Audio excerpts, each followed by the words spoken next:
day po sa inyong lahat. Welcome na naman sa another episode ng ating vlog. May katanungan sa atin ang isa sa mga subscriber natin. Mang Mags, 22 weeks na po ang aming RTL ngayon. Sila po ay nasa 20% ng production. Nabili namin sila ng 17 weeks. Sakali po ba, pwede na ba namin silang purgahin? Ayan yung katanungan ng ating subscriber. Actually, ganito po yan. Itong subscriber natin ay nakabili ng manok sa ibang supplier at ang edad ng nabili nila ay 17 weeks. Tapos sa ngayon, 22 weeks na raw sila at ang production ay 20% pa lang. Ayan, so tinanong ko sila kung ito ba ay pinapailawan na nila. Kasi nga po, iba yung kanilang binilhan. Sakaling nanonood naman talaga sila ng ating vlog, gaya nga ng nasabi nila, malamang baka gayahin nila yung mga programa natin dito na ating dinidiscuss. Kung sakali po na hindi nyo pa sila pinailawan, dahil ang itinuturo ko po dito sa ating channel ay magpapailaw lamang po tayo ng ating mga manok kapag sumapit ang kanilang 23 weeks old. So, papailawan na natin yan. Umpisa na nating pailawan, pero pa 30 minutes pa lang. Weekly. Isang linggong 30 minutes. So, kung halimbawa, 6 p.m. dumidilim, sindin natin ng 6 p.m. to 6:30. 1 week po yan. And then after a week, another 30 minutes, magiging 6 to 7. 6 to 7:30 after a week hanggang sa ma-reach po natin yung 6 to 9 p.m. And then yung 6 to 9 p.m. na yan yung may ilaw na. Pagdating ng alas 9 hanggang sa madaling araw, wala pong ilaw. Hanggang sa 4 a.m. sisindi po natin yan hanggang sa magliwanag na. Papatay na natin.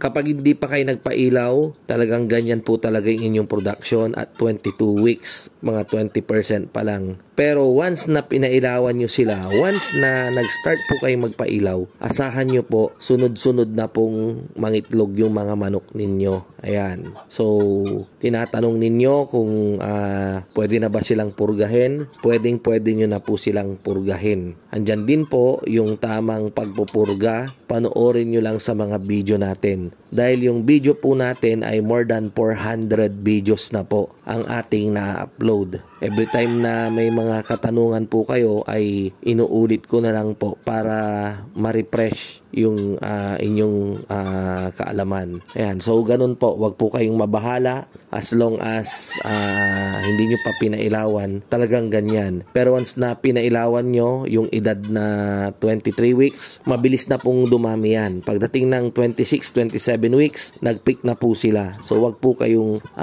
mag-alala. Ngayon, pagdating naman po dun sa pagliit ng itlog, totoo po yan. Dahil po sa sobrang init, kaya po lumiliit yung itlog ng ating mga manok. At wag po rin kayong mag-alala dahil pagdating ng tag-ulan, babalik po yan sa normal. Lalaki po yan. Ang importante, maayos yung inyong mga manok.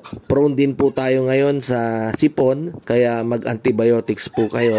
Enrofloxacin, doxycycline, at kung ano-ano pa na mga antibiotics na available. Pwede po kayong bumili sa Shopee kung hirap po kayong bumili sa mga poultry supply.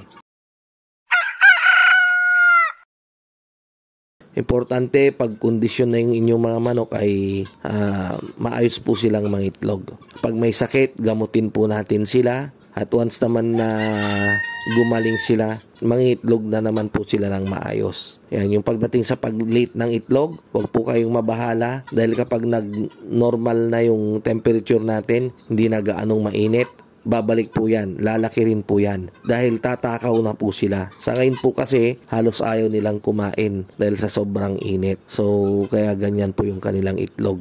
Ayan. Pero kanya-kanyang technique na lang po para yung mga manok natin ay uminom ng tubig at kumain. Ayan po, so sana natulungan ko po kayo sa pamamagitan ng pagsagot ng inyong katanungan. Kita-kita po ulit tayo sa mga susunod nating vlog. Maraming salamat po. Mabuhay po tayong lahat and God bless.